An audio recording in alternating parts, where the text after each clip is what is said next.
She moved down here after college and we got really close, so that was wonderful. So we found out we were very similar. We found out recently, the past week, we're even more similar than we thought. Lots of similarities. So I've been to a few weddings. One thing I found in common with a lot of people that talk at weddings is they kind of say how when they met the significant other of the person they were very close to, that they kind of knew something was different. So the first time I met Tony was actually a few months after they started dating. It was actually the first time he met the majority of our family at Thanksgiving.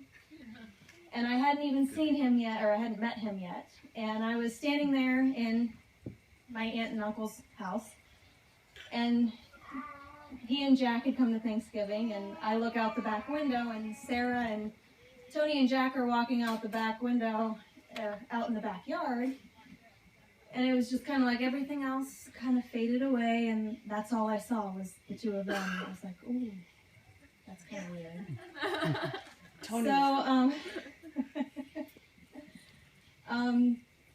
So when I met him, I gave him a great big hug, which I kind of think he was kind of like surprised about, and which is kind of good, babe. weird for me. It was kind of weird for me to do as well too, but I just kind of felt like, okay, yeah, this guy, I'm gonna see this guy for a while. So that night, you go home from Thanksgiving, you're kind of wired on all this sugar, so my brain was just kind of running away, and that actually was the night that I actually started writing the speech.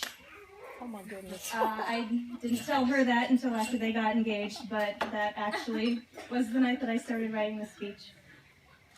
So my favorite thing about Tony, which is probably a lot of people's favorite thing about Tony, is his sense of humor.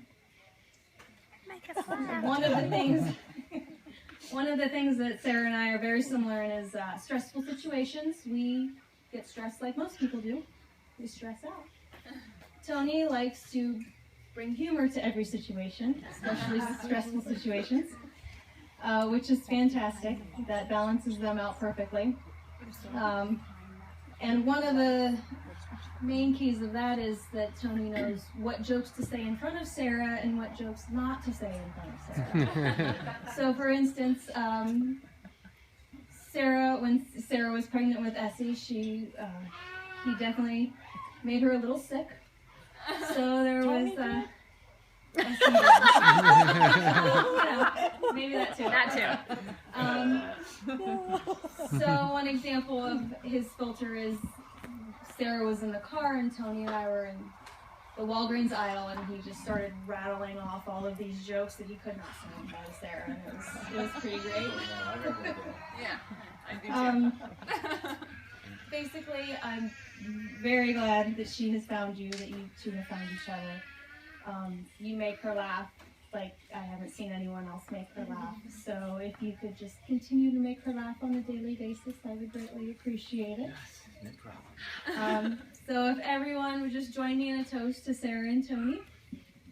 Cheers. And congratulations and many well wishes for the years to come. Cheers. Yeah. Brought to you by North Carolina.